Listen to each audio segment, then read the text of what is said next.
Salve, salve, nação rubro-negra, muito bom dia, sejam todos muito bem-vindos ao canal Marquinhos Fla Assunção. Nós estamos chegando agora na manhã dessa sexta-feira para deixar você muito bem informado e também atualizado de tudo que está acontecendo no rubro-negro mais querido do Brasil e do mundo, o Clube de Regatas do Flamengo. Inicialmente eu pediria a você, rubro-negro, que ainda não é inscrito no nosso canal, que se inscreva, que deixe o like, que compartilhe os conteúdos nas redes sociais e que, por fim, você ative o sininho das notificações para que o YouTube possa notificá-los de tudo que estiver acontecendo de novidade aqui no nosso canal. Dito isso, vamos às notícias do Mengão, porque aqui não tem enrolação. Depois do pífio desempenho diante do Palmeiras, inclusive perdendo a partida na última quarta-feira por 1-0, e mesmo assim conseguindo a classificação para as quartas de final da Copa do Brasil, o elenco rubro-negro ganhou folga ontem, quinta-feira, e até por conta de que o jogo foi realizado num gramado sintético que desgasta muito a musculatura dos jogadores, o Flamengo se reapresenta hoje, sexta-feira, onde iniciará a preparação para a partida de novo contra o Palmeiras, só que dessa vez pelo Brasileiro, domingo no Maracanã. Dito isso, o técnico Tite e seu staff terá como preparação para enfrentar o Palmeiras no domingo apenas duas atividades, a de hoje, sexta-feira, e a final amanhã, sábado, pela manhã, no CT Ninho do Urubu. A grande expectativa para essa reapresentação de hoje é a presença ou não com o restante do grupo do uruguaio Nicolás de la Cruz, que já está fora do Flamengo há duas partidas, tratando um trauma no joelho. Para a partida de domingo, o técnico Tite não poderá contar nem com Davi Luiz e nem com Bruno Henrique, ambos suspensos por terem tomado o terceiro cartão amarelo diante do São Paulo na última partida. Definida pela CBF, a equipe de arbitragem para Flamengo e Palmeiras, domingo, 16 horas no Maracanã, com transmissão exclusiva do Premier. O árbitro vai ser Wilton Pereira Sampaio, de Goiás, assistido na bandeira 1 por Bruno Rafael Pires, também de Goiás, na bandeira 2, Eduardo Gonçalves da Cruz, do Mato Grosso do Sul, e o árbitro de vídeo, popularmente conhecido como VAR, Marco Aurélio Augusto Fazecas Ferreira, de Minas Gerais. A venda dos ingressos para a partida entre Flamengo e Palmeiras no Maracanã, no próximo domingo, começou a ser vendida na última quarta-feira e o preço dos ingressos está variando de R$ 30 até R$ 800 lá no setor Maracanã+. A classificação do Flamengo para as quartas de final da Copa do Brasil diante do Palmeiras marca a 8ª vez seguida que a equipe carioca chega a essa fase da competição. Na verdade, o Flamengo tem os melhores números da Copa do Brasil, é o time que mais disputou partidas, é o time que tem mais vitórias, é o time que mais fez gols em toda a história da Copa do Brasil, desde o ano de 89 até agora, 24. Ainda sobre o momento do Flamengo, apesar do desempenho ruim diante do Palmeiras, o rubro-negro é o único time entre aqueles que compõem o G4 do Campeonato Brasileiro que nesse momento disputa 3 competições simultâneas, Brasileiro, Libertadores e também Copa do Brasil. Em relação à escalação diante do Palmeiras para o próximo domingo, como opinião minha, até porque o Flamengo só joga contra o Bolívar pela Libertadores na quinta-feira, portanto, pode vir sem problema com o que tiver de melhor contra o Palmeiras e a gente precisa desses 3 pontos. Diferentemente do nosso adversário, o Palmeiras, que enfrenta o Botafogo pela Libertadores na quarta-feira, né, um dia antes do Flamengo. E sem falar que agora essa disputa entre Palmeiras e Botafogo é uma disputa que vale muito, até porque qualquer um dos que perca essa disputa vai ficar disputando só o brasileiro, até porque Palmeiras e Botafogo, ambos foram eliminados agora no meio da semana da Copa do Brasil por Flamengo e Bahia. O Flamengo Sub-20 de Felipe Luiz veio aqui até Fortaleza, no Ceará, ontem, e enfrentou o Ceará pelo Campeonato Brasileiro lá no estádio Presidente Vargas, popularmente conhecido como PV, né? O jogo pertencia ao Campeonato Brasileiro da categoria e o Flamengo venceu por 2-0, mesmo jogando muito tempo, com um jogador a menos por conta de uma expulsão. Com gols marcados no primeiro tempo pelo zagueirão capitão Iago, cobrando o pênalti, e no segundo tempo o lateral esquerdo Zé Wellington, dando números finais à partida por 2-0.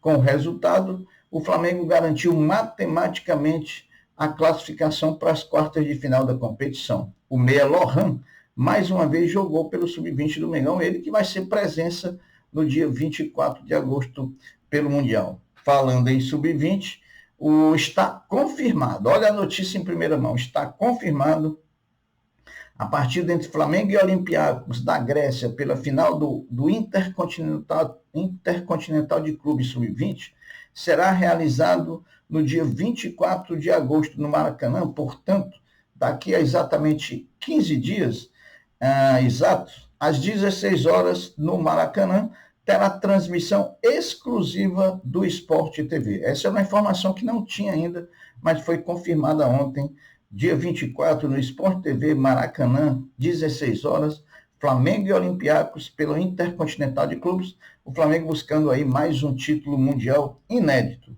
O Flamengo, na sequência das competições que disputa, fará 3 partidas consecutivas agora no Rio de Janeiro, pois jogará domingo, próximo dia 11, contra o Palmeiras pelo Brasileiro no Maracanã.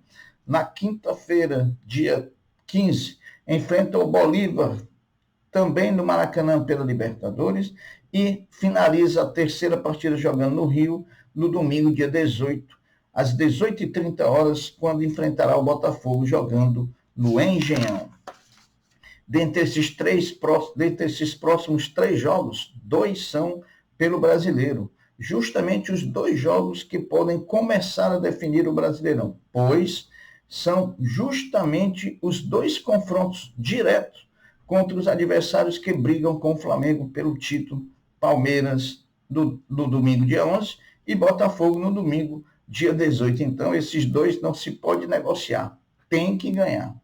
Os jogadores do Flamengo estavam 6 jogadores do Flamengo estavam na pré-lista do técnico Dorival Júnior da Seleção Brasileira para as disputas da Copa América em junho último. Eram eles Fabrício Bruno, Léo Pereira, Ayrton Lucas, Gerson, Cebolinha e Pedro, eram os que estavam compondo a pré-lista de jogadores para a Copa América. Encerra-se hoje, sexta-feira, o prazo para inscrição de jogadores na lista de 50 nomes para as disputas das oitavas de final da Libertadores da América.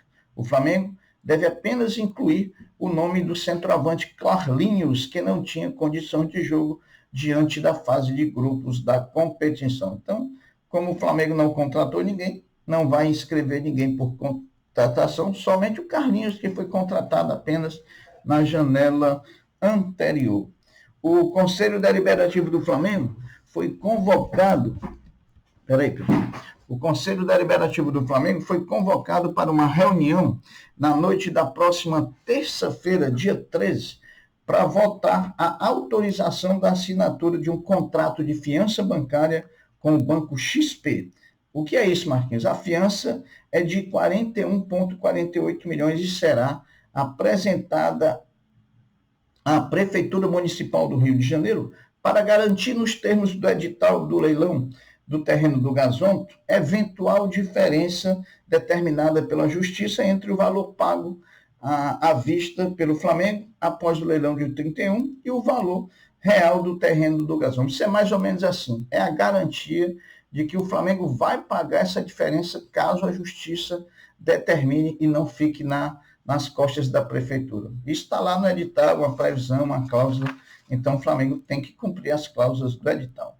O Flamengo Basquete, o orgulho da nação, apresentou ontem, quinta-feira, mais um reforço para a temporada 2024/2025. Trata-se do pivô argentino Taya Galizzi. Então, mais um reforço para o orgulho da nação. Outra notícia do basquete importante foi a oficialização por parte do Flamengo da permanência do técnico Gustavo De Conte à frente da equipe em mais uma temporada, juntamente com Fernando Pereira e Cristiano Medeiros, que seguem também no Flamengo como sendo auxiliares técnicos de Gustavo De Conte.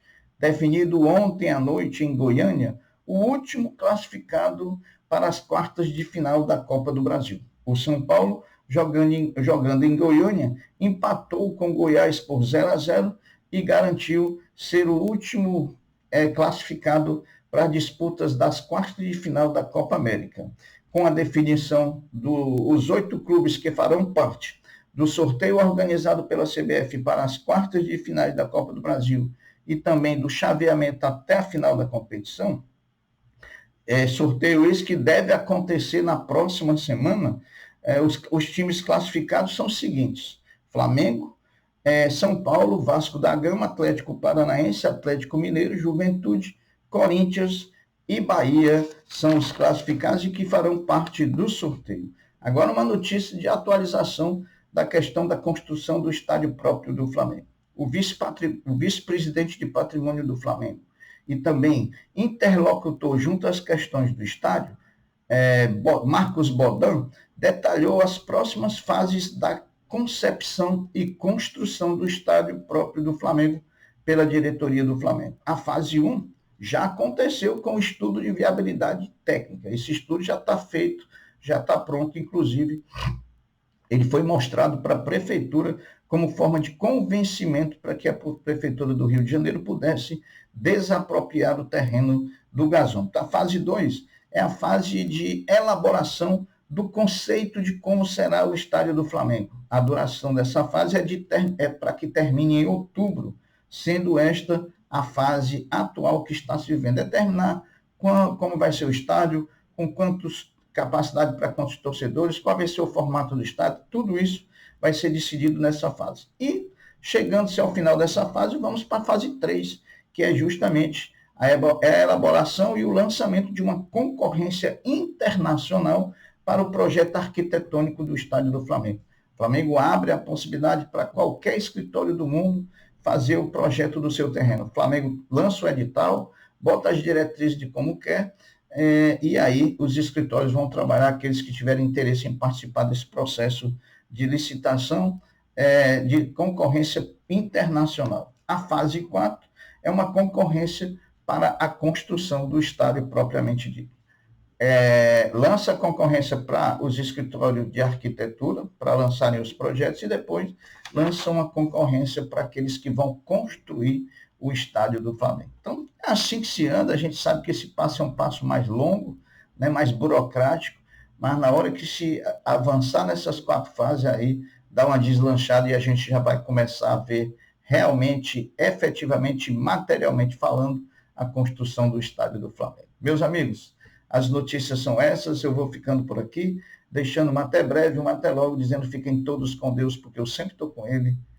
Saudações rubro-negras, fui!